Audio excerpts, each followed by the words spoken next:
Yeah. Shall I put it in the chat? Yes, yes. Yes, Mataji. Hare Krishna. Hare Krishna.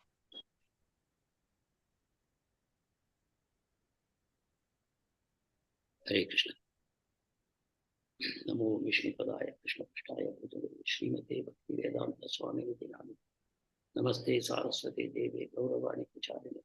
Nirvishesha Sunyava Paschatya Sataya. Jai Sri Krishna Chaitanya Prabhu Nityananda. Shri Advaita Gadadhar Shri Vasadi Gauravakta. Hare Krishna, Krishna Krishna, Hare Hare. Hare Rama, Rama Rama, Hare Hare. Hare Krishna. Once again, we welcome all devotees with all gratitude for this session on Srila Prabhupada. So we are continuing this series based on Srila Prabhupada Lilamrt, a biography of His Divine Grace, A.C. Bhaktivedanta Swami Prabhupada, founder Acharya of the International Society of Krishna Consciousness, written by Satsurubadas Goswami Maharaj, one of the senior disciples of Srila Prabhupada. And it is quite a big book, as you can see. And all the print is fine print. So from this book, we are taking. Here also, I would like to speed up a bit. I'm going chapter by chapter, but even that is difficult for me. There is so much to say. I am trying to condense it within 1 hour. I will encourage all of you to get hold of this book and read it for yourself. But for the time being, I am trying to do it in a very condensed format within 1 hour per chapter. There is so much I am not telling you. I feel very bad about it. Because one day means one chapter. Next day I have to go to next chapter. And in this chapter, there is so much left unsaid. With this admission of my limitations, let me start this session. So here we are going to be talking about another 10-year period of Srila Prabhupada from 1936 to 1946. So you can see Prabhupada born in 1896. So this is from approximately his 40th age to 50 years of age. Some of the important events that happened during this time is he lost his father, and he lost his spiritual master. He never lost his spiritual master. Yeah, he never lost his spiritual master, but yes, the physical association of spiritual master, he lost. Bhaktisiddhanta Saraswati Thakur disappeared on 1st January 1937. And then we have already given a briefing about his business activities. In the beginning, he was a manager in pharmacy. Like there is one medical company, Bose's Pharmacy. Yes, he was working as manager in Calcutta. Then later on, he wanted to grow. Then he shifted his business to Allahabad, and there he opened Prayaga Pharmacy, where he was doing retail business and also wholesale for Bose Pharmaceuticals, and he was distributing all over North India the homeopathic medicines, and he was developing a lot of business. And in his clinic, here one Dr. Ghoshal, who was also sitting with him, doctor would prescribe and Prabhupada would fill up the medicines. Like that, the shop was also going. He was also doing a lot of traveling. Jawaharlal Nehru and Motilal Nehru were his clients in those days. He was very, very popular. He had a Buick car at that time, though. Such a costly car he was having. So Prabhupada was doing quite well. But then all business initiatives failed. There was, because of envy or for other reasons, his Prayaga Pharmacy, what happened? He had done a lot of credit sales, collections were not coming. So Dr. Bose himself visited. He found that he's a genuine businessman, but somehow he has not been able to successfully collect. So Dr. Bose took over the business and left Prabhupada with nothing. So that business was gone. Then Prabhupada started his own small manufacturing facility in Allahabad, and he also started a bigger factory in Mumbai. He shifted to Mumbai. And there he started doing business. There also he took an agency for another pharma company, and he was doing very well. Again, there was envy, and that business also collapsed. And Bombay also was gone. He again shifted to Calcutta. All these things we will see. A series of business initiatives. But don't think that he was a pure businessman during this period. No. He was always a spiritual man, a saintly personality at heart, a Mahatma, fully surrendered to the Daivi Prakriti of Krishna. right?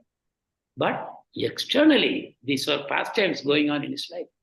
All his business initiatives failed. In 1939, the Second World War started. And one of the biggest victims of Second World War was West Bengal. Because from the airports of West Bengal, the Allied powers like Britain and America, they were launching their aircraft to attack Burma and other places where Japanese army was there. They were trying to attack Japan, Burma, their colonies and all. So they counterattacked by bombing Bengal, by bombing especially Calcutta. So Calcutta experienced bombing. Prabhupada was there very much in Calcutta at that time. So this also happened. But seeing all these things, unnecessarily war, and because of the Second World War, an artificial famine was created in Bengal. Artificial famine. People were dying in hordes on the streets out of hunger, not being able to feed their own belly, and the family members dying, children, old people, young people dying. Prabhupada saw all these things. And the dormant spirit manifested as the daring preacher. Inside Prabhupada was always a daring preacher.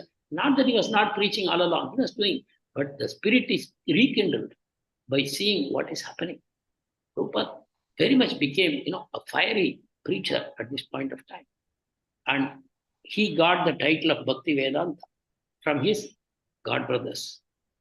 And he started writing many, many letters to powerful political personalities, social personalities, scientific personalities, international statesmen. He started writing and somehow driving sense into them, saying, if you want to prevent war, you have to give spirituality. You have to give morality and ethical life based on spirituality to the people. You should teach people the science of God. This is what Prabhupada was writing. And then in 1944, Prabhupada launched Back to Godhead magazine, periodical, as a periodical. Prabhupada started, I think it was a fortnightly Back to Godhead magazine, Prabhupada started. So these are the things we will cover here. Actually, it is all so brief, but there's so much in each of these things to be said. Let us see. So in 1937, January, when Saraswati Thakur passed away, there was a fire in Gaudiya Math. Not literally. Nobody set fire in Gaudiya Math. Not like that. The fire was internal strife between his disciples. Who will take over the position of Acharya? The Saraswati Thakur is gone. So who will replace him? So the replacement struggle started. And especially there were two contenders. One was Ananta Vasudev. He was a very powerful preacher.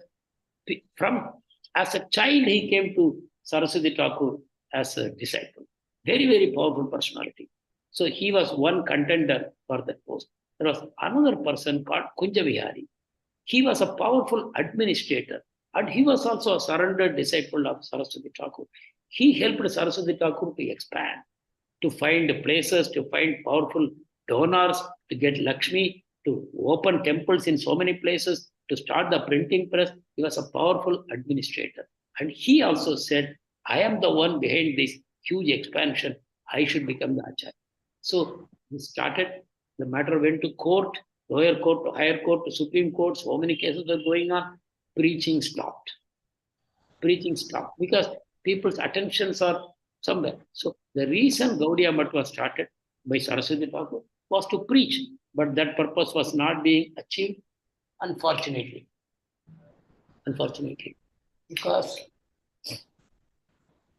Because internal strife, internal quarreling, this was going on. So preaching stopped. And in this connection, Saraswati Thakur had told that please have a governing body council consisting of 12 people after my passing. There will be no single Acharya. I am the last single Acharya. After me, there will be a governing body. You will take joint decisions. Whatever needs to be done, you will do jointly. But when he disappeared, this was forgotten. And they all decided there should be one Acharya. And then the quarrel heated up. Who should be that one Acharya? But while this was happening among the senior sannyasi disciples of Saraswati Thakur, Abhay, was completely an outsider. He was not living in the ashram. He was not even spending time in the ashram. He was having his business. He was having his family. By mind, he is connected to Saraswati Thakur. By mind, he is connected to the Gaudiya Mutt. And he was working for the Gaudiya Mutt by getting collections, by preaching, by bringing donors, by bringing life members, by finding sites for locating temples. He was serving. But he was always as an outsider. He was not part of this internal wrangling. He was not siding with either of them. Oh, I will side with Kunja Vihari or I will side with Ananta Vasudev. No. He was the servant of the servant of the servant of his Guru Maharaj. So this was his advantage. He did not get trapped in this path. But he was very disheartened. What is going on? So while Saraswati Thakur kept them united, there was a power in Gaudiya Mutt. But when there was a breakup, all the power was lost. What happened? Each mutt became independent under a particular head. So the Gaudiya Mutt was no longer there. Each mutt took their own title, their own guru. Everybody said Saraswati Thakur is my guru, but this mutt belongs to me. So like that, so the power of preaching was lost. So you can understand it is all the Lord's pastime. We should not start judging. I want to spend a little time on saying this. Please don't start judging that why did they do it? They had such a powerful guru like Saraswati Thakur, but why their ego came up, why they could not adjust, why they could not cooperate, why they could not work together for the common cause, which is preaching. Why did they want a good room in the mutt? Why did they have all these quarrels? Please don't think like that. They were all amazing devotees, very advanced devotees. This is simply a pastime of the Lord. If you see Prabhupada's life, you will see how Krishna is orchestrating everything personally. How Krishna is orchestrating? Not by making things easy for Prabhupada. Krishna is not making things easy for Prabhupada. Krishna is making things tough for Prabhupada. Krishna is orchestrating. Whatever Prabhupada is planning, Krishna is putting some obstacle on that. So, someone said about Ganga, one of the disciples of Srila Prabhupada was meditating on the Ganga. For 1 month, he was sitting there and meditating.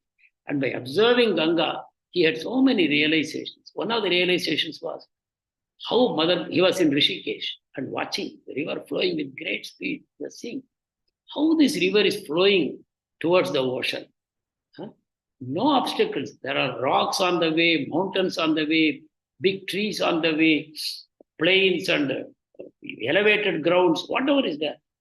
The Ganga either, if it is a small stone, she flows over the stone. If it is a big stone, she flows under the stone or around the stone. Or if there is a tree, she breaks the tree. But her aim is to reach the ocean.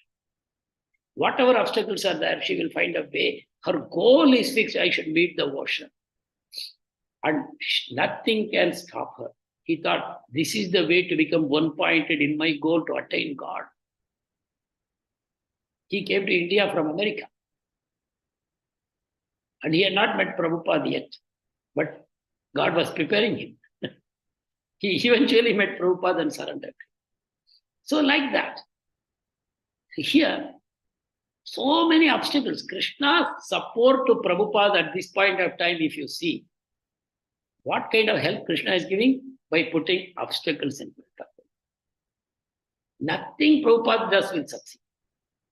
His family life problem, his financial life, business life problem, his spiritual life. Unlimited problems Prabhupada is facing, but see, he will never waver like Mother Ganga. He will never deviate from his purpose. So don't look at Prabhupada at this stage as a businessman. He was never a businessman at all. His goal was from childhood to serve Krishna. And then once he met his guru, the goal became to serve his guru. Right, that's what. Anyway, so in 1935, Prabhupada had written a Vyas Puja offering that became very famous. And his guru liked it so much, guru told, whatever articles Abhay Charan will write, please publish it. Don't question, don't edit. Publish it as it is. That's what the guru told. So now by this time, Gaudiya Math had become a weak vehicle for preaching. Very weak. So Prabhupada thought, I will do my preaching by supporting Gaudiya Math. I will help them to preach. I will bring them life members. I will bring them patrons. I will bring them financial support. I will help them expand the temples in many places. And I will also speak on their behalf.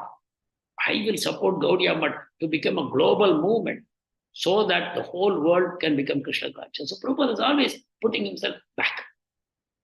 Let Gaudiya Math do it. I will give full support.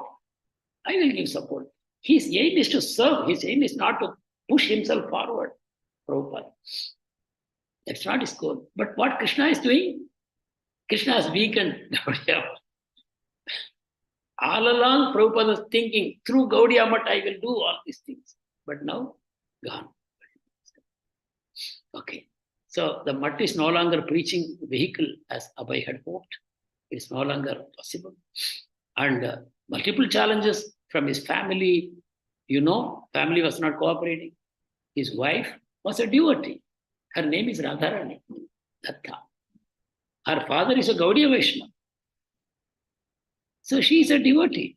She is having puja at home, everything. But she was not happy with Prabhupada being actively preaching outside. She thought he's neglecting family, he's neglecting business, he's neglecting finances, and he's too much absorbed in preaching. Many relatives also would come and criticize Prabhupada. What you are doing? You are not attending to your family like that. So his family was not supporting. When Prabhupada eventually came back to Calcutta, he was in Allahabad, family shifted to Allahabad, subsequently family shifted to Calcutta. He continued in Allahabad and Bombay. Then eventually he wound up everything. He also came back to Calcutta. Now he was again reunited with Calcutta with the family in Calcutta during this period. He took a house and he put the family there on the second floor. His business was on the first floor. He rented the neighboring building also, where he started manufacturing drugs. So he started a business. So in 1938, when Bombay business was dwindling, he was back in Calcutta. And he started a business called Abhay Charan Day and Sons. So can you see the screen, all of you? And can you see Yes, the Prabhuji. Do you see the picture? Yes, Prabhuji. Do you see the man in the center? Prabhupada. You recognize him?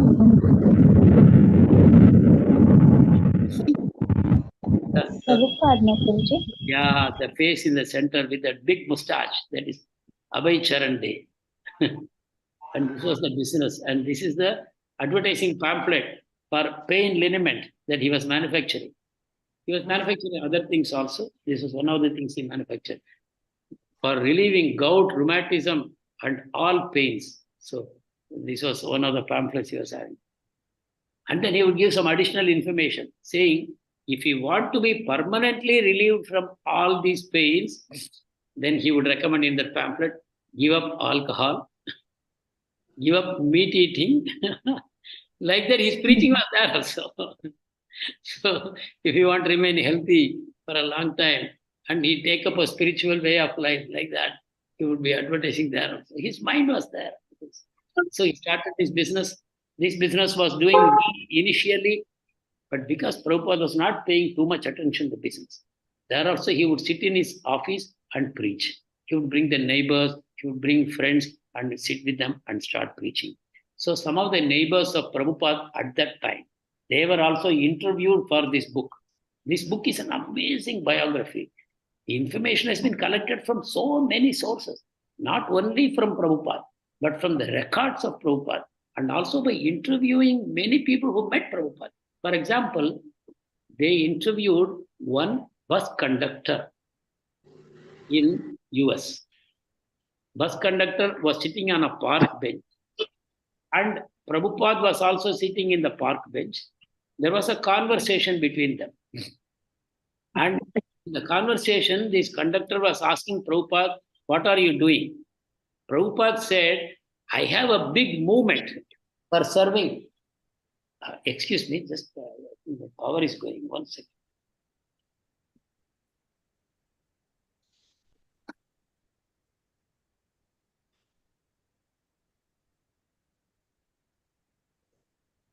For timely, I saved it. Okay. So Prabhupada was telling him, we have a big spiritual movement and it has temples all over the world and the temples are full of devotees. He told to the bus conductor, when in 1965 or 66, when there was nothing, and Prabhupada told him, only time is separating us. Only time is separating us. Right? So Prabhupada knew in his mind that all this is going to happen. So, and how this was recorded? A bus conductor who happened to meet Prabhupada on a park bench. So that is the kind of thorough research that has been done. So this is an amazing treasure, this book. So this book has to be read by all of you. I am only trying to give you a kind of a trailer so that you will all be inspired to read this book. Otherwise, I am not doing justice to the book. I am giving you very, very little. Anyway, so Prabhupada's neighbors also told he was spiritually focused, even though he was having a business. He was spiritually focused. He was a very patient listener. We would go and raise so many arguments with him. We had very little spiritual knowledge, but still we would challenge him, but he would remain peaceful and he would teach the philosophy to us. And he was breathing Krishna. That's all. He was absorbed in Krishna.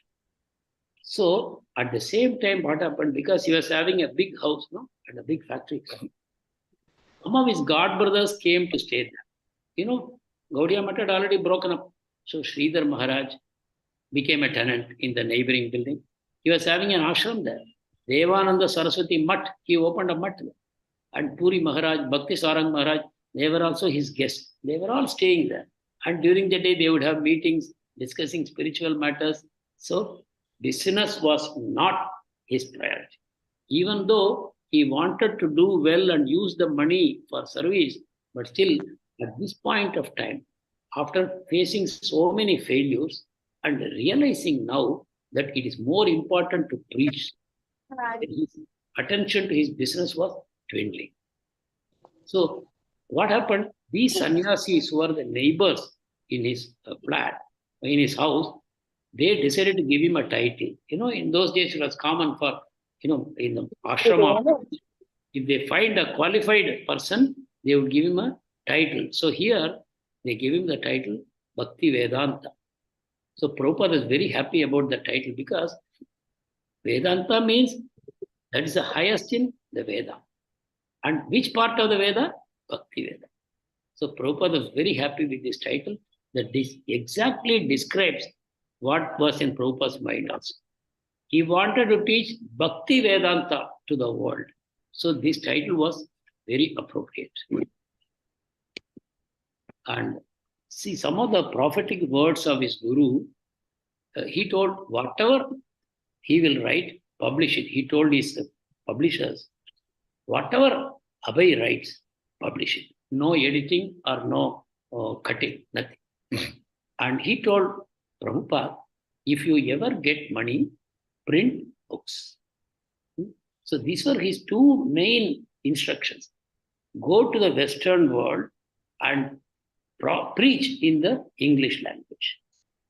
And if you get money, print books.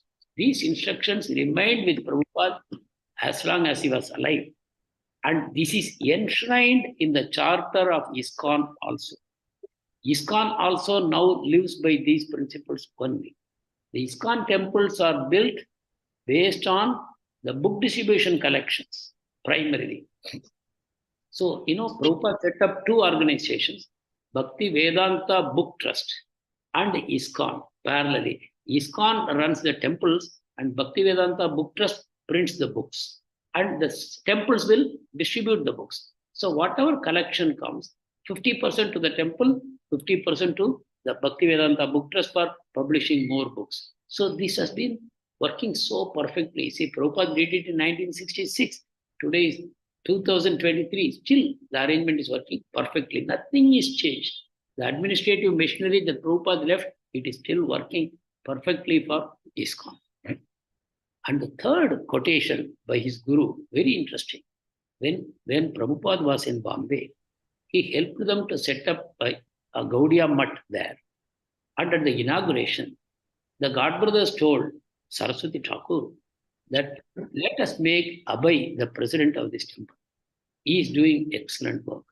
You know what he replied? It is better that he is living outside your company. When the time comes, he will do everything himself. Huh?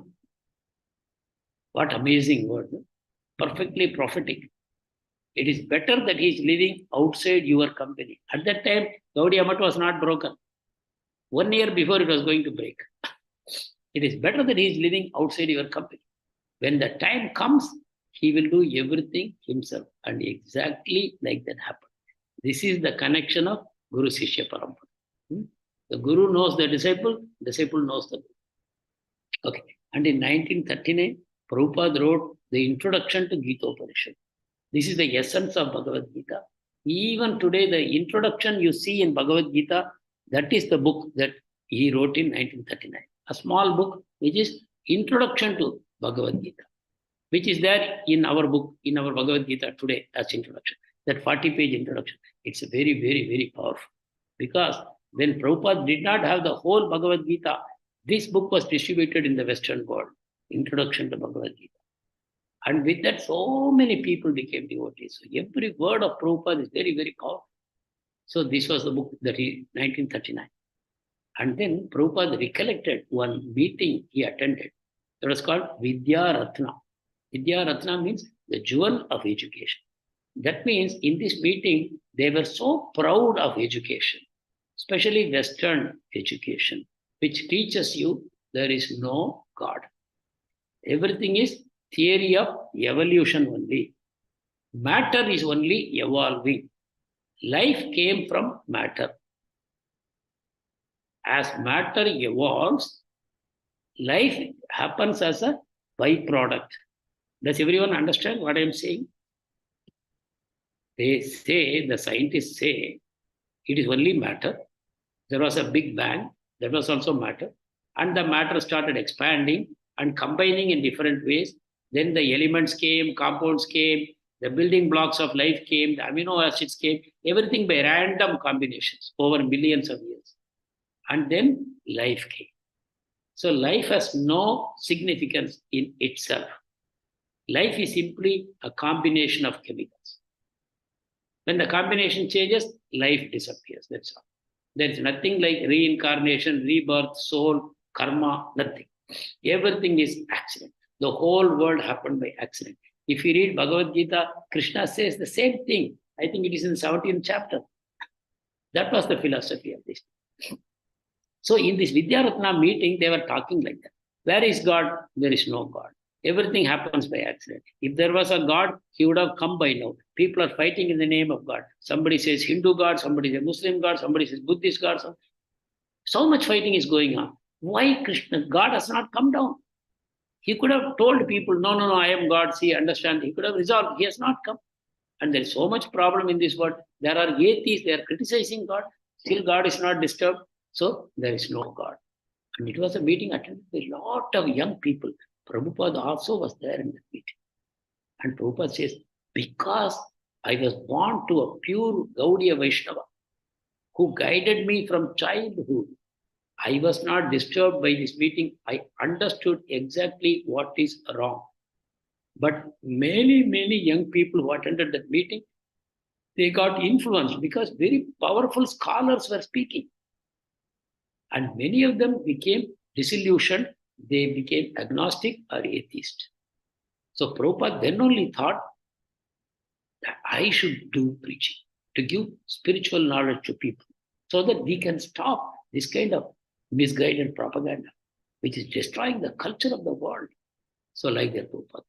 And at this point of time, Prabhupada exhibited his nature as a fighter preacher, Simhaguru. He was very strong in his writings. Whether he is talking to a modern agnostic, I don't believe in God, how do I know God? Or Mayavadi, that everything is Maya. Nothing is real, everything is unreal. Whatever the nature of the person, he was a powerful defender of the faith. Right? Very, very powerful preacher.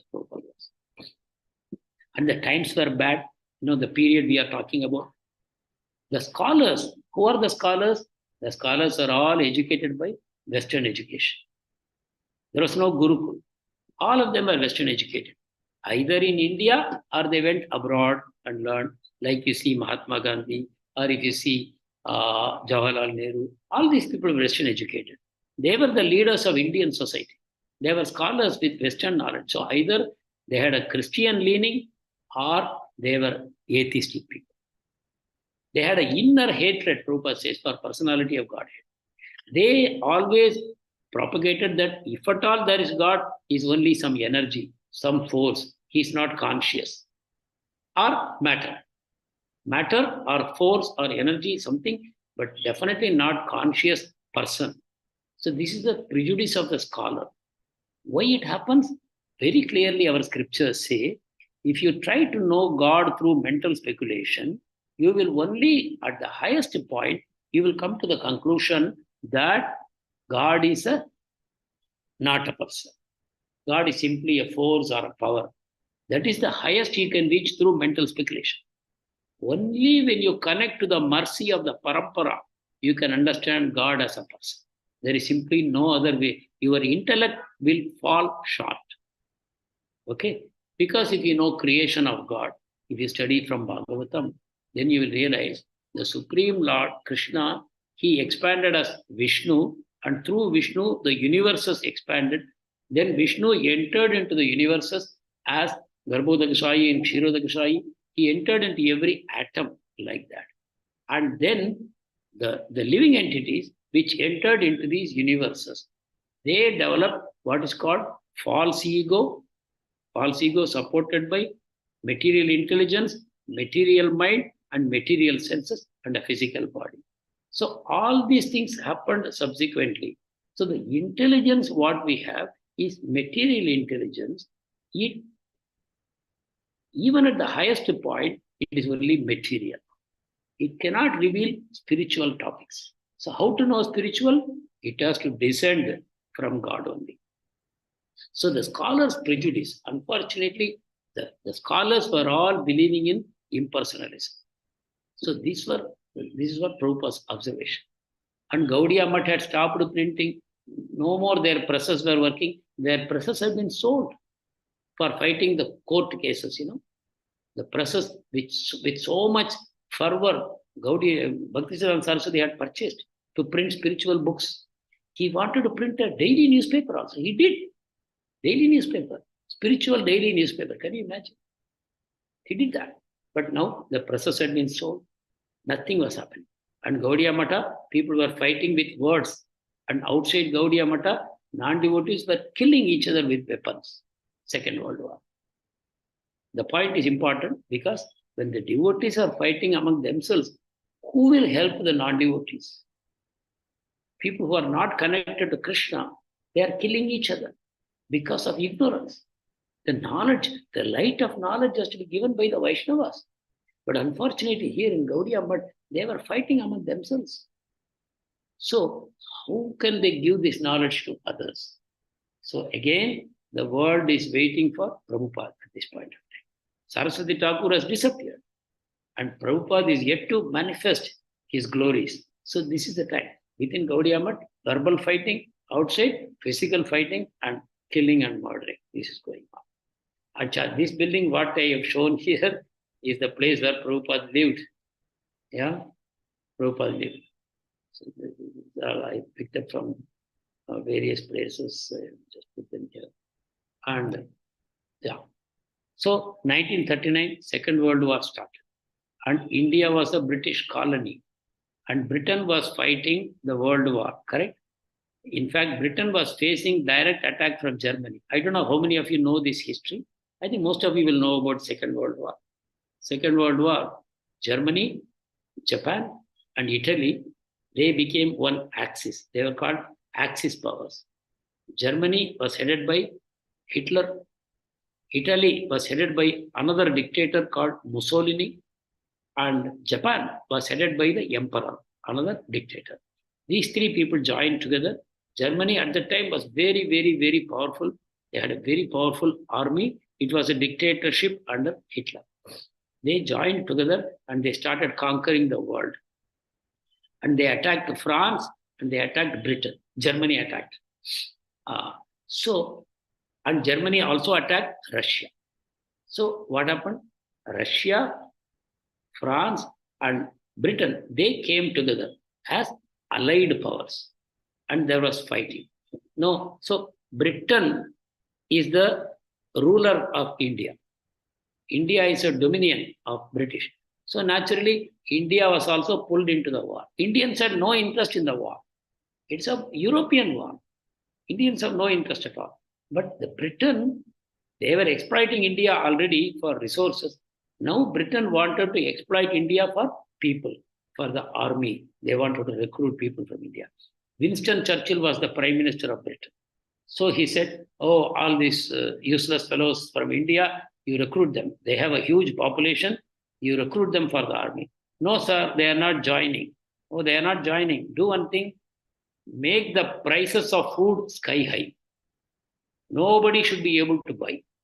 And then you announce to them, if anyone joins the army, we will give enough ration for the family. We will look after you. We will give you a good salary and we will maintain your family by providing food rations. Otherwise, nothing. So, naturally, people started joining the army to maintain the family. And those who could not, they were dying on the streets without food. There was enough food. There was enough rice and wheat and vegetables, everything in the market. Nothing changed. But suddenly, the prices were so high. The British simply said no restriction on the prices. So Prabhupada records, he went to the shop to buy rice. At that time, rice was 6 kilos per rupee or something like that. That was the price. But the shopkeeper after some time said, no, I'm not selling. And he downed the shutter. Again, he opened in the afternoon. Now the price was 50 rupees per kilo. Even now the price is 60 rupees a kilo. Simply rice was not available. Somehow Prabhupada bought some limited ration for his family. He maintained them. But Prabhupada saw people dying on the streets. This is a picture of Calcutta only, what I have shown you, of the time, Second World War time. You can see even, I don't know, it's a living body or a dead body. Like the Prabhupada said, there were dead bodies all over. Young men, old men, children dying. Simply because food was not available. Imagine this murder. British committed this mass murder in Bengal. It's famous as Bengal famine, 1942. It was not a famine at all. There was enough rice, enough wheat, enough vegetables, enough food articles. But simply they were no longer accessible to people. Unless someone will join the army, that family has to starve and die. And Winston Churchill is glorified today as the wartime prime minister. But see what a monster he was. See, this is why history needs to be told properly. Unfortunately, independent India also, the history books are all Western. They have a huge Western orientation. So much so, we had a prime minister called Manmohan Singh. He went to London and he said, thank you on behalf of India.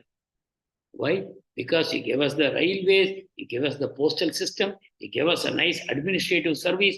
Whatever we have, we owe it to you. Otherwise, India was like a barbarian country. This is what our Manmohan Singh spoke in the British Parliament, thanking you. So, unless our history books are written properly, people will carry all wrong impressions. Let us understand, it is not by Western science, Western culture, Western education that we can improve the society. All that we need is the spirituality of India. It has to be spread throughout the world. So Prabhupada says, Krishna consciousness is the answer to warring mankind. Yeah. Otherwise, mankind is always fighting. Till today we are fighting, right? Even before the Ukraine war is over, they have opened another front in Israel, Palestine, right? Where is the war ending? So in 1939, Second World War, army recruitment was happening. Calcutta was being bombed. Prabhupada was in Calcutta. He sent his wife, he sent his children to Navadvip with some relatives. He also wanted to go, but his wife said, no, I will not get out of this house. So Prabhupada had to stay. So they stayed in the same house. Bombs were falling everywhere. Prabhupada was there. And Prabhupada once writes, he was making kachoris for Krishna, and then bombs were going. And Prabhupada said, I saw the bomb as a form of Krishna. Krishna is coming down as forms. So if he kills me now, I will go. I will chant Hare Krishna and go. That was Prabhupada thinking. He was making kachoris for Krishna. Another time Prabhupada said, I was feeling hungry, so I ate prasadam, and within the house only they had made some hiding place, under the table or something. So when the siren will ring, you have to go and hide. Prabhupada lived like that, but he was never afraid. But at the same time, he was convinced in his heart, Krishna consciousness is the only answer. No scientific development, no economic development, no social development, no political development, no secular development will help. We need religion, we need God, we need Krishna consciousness. That was Prabhupada's realization. So they created that famine in 1943. Many decent people became beggars overnight, and still there were no riots. And a Western man who was there in India at that time, he wrote, if this had happened in the West, there would have been riots. Do you agree? Till today, rice is a particular price in the morning. By afternoon, it is 100 times more. If the shopkeeper will do like that, and you don't have rice at home, will there be revolution or not? But there was no revolution. So this man was wondering why. Prabhupada says, it will not happen in India, at least at that time. Why? Because people believe in karma. I must have done something wrong, so I am sorry. They will never raise a hand. Today, of course, they are systematically killing this consciousness of the soul, consciousness of reincarnation, consciousness of karma, papa, punya. This was very much there in India. So there were no riots. People simply died quietly. So Abhay felt the need to propagate. Under God's law, Prabhupada says, no scarcity. Yes, even this Bengal famine is a case in point. There was no scarcity, but there was a famine. Yes. Actually, Amartya Sen, who is a Bengali, he wrote a book also. He gave a new definition of what is famine. What is famine? It's simply a price line. See, if the price goes up by 1 rupee, some people cannot buy anymore. Goes up by 2 rupees, still some more people cannot buy. So it is simply a connection of price, nothing else. Famine is created by price function. If price, I have a certain income, so I can only pay so much. If price goes beyond that, famine. So man creates famine. Under God's law, no scarcity. All the elephants and the ants, God is feeding them. But man's greed is a problem, and solution is Krishna consciousness. So this is the important thing we have to take home. And Back to Godhead. This was the time when Prabhupada launched the Back to Godhead magazine. Prabhupada was sitting and he was remembering his guru's teachings, and he said, I will start a weekly or fortnightly magazine called Back to Godhead. This was the title decided by Prabhupada, and till today this Back to Godhead is going on. When did he start?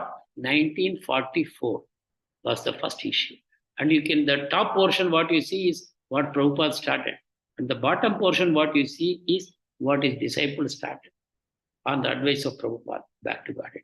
In the book that Prabhupada started, the picture of Bhaktisiddhanta Saraswati is there in the right-hand corner, right-hand bottom. And in the disciples' book, it is Srila Prabhupada's image. And Prabhupada printed on top, Godhead is light, nescience is darkness. Where there is Godhead, there is no nescience. Meaning, Krishna Surya Sama, Maya Andhakar. Krishna Surya Sama. Krishna is like sun. Maya Andhakar. This ignorance is darkness. That is what is kept here. Where there is Krishna, Jaha Krishna, Taha Nahi, Mayara Adhikar. Where Krishna is there, Maya has no role to play. Right? We are all under Maya because we have forgotten Krishna. When we turn to Krishna, there is no more Maya. So that is the heading. So what Back to Godhead magazine is trying to do, it is trying to give the light of Godhead and destroy the nescience of man.